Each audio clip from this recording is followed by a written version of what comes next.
Better అవుతూ ఉండాలి. ఇప్పుడు నాకు అన్నీ ఉన్నాయి, నాకు అన్నీ వచ్చేసి అలా కాకుండా ఇప్పుడు మనకు మనం బెటర్ చేస్తూ ఉండాలి, పాలిష్ చేస్తూ ఉండాలి. ఎంత మంచి యాక్టర్ అయినా డే బై డే ఇంప్రూవ్ అవ్వాలి. అది నేను నేర్చుకున్నా.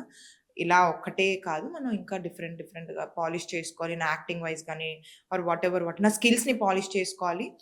ఎందుకంటే కాంపిటీషన్ చాలా ఎక్కువైపోయింది.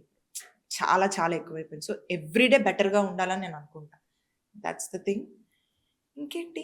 హార్డ్ వర్క్ చేయాలి. ఆఫ్‌కోర్స్ హార్డ్ వర్క్‌తో పాటు లక్ గూడా ఉండాలి. అవును. గొర్రెలా కష్టపడితే ఏం జరగదు. Luck is very important. అది నమ్ముతారో నమ్మరో నాకు తెలీదు చాలా ఇట్ ఈస్ మంది. Very important. హార్డ్ వర్క్ మీరు ఎంత చేసినా లక్ ఉంటేనే ఉంటారు లేదు కదా! ఇండస్ట్రీలో చెప్తారు ఆవగింజంత. ఇండస్ట్రీలో 5% టాలెంట్, ఆ! 95% లక్. అదే ఆవగింజంత ఉన్నా సరే నువ్వు 10% హార్డ్ వర్క్ చేసినా నీకు తెలీదు ఓవర్‌నైట్ నువ్వు స్టార్ అయిపోతావు. ఒక ఫ్రైడే చాలు. సో, అది గూడా నమ్ముతాను నేను. ఓకే. కష్టపడతా. చూద్దాం లక్ నాకు యాడ్ అయితే వెల్ అండ్ గుడ్.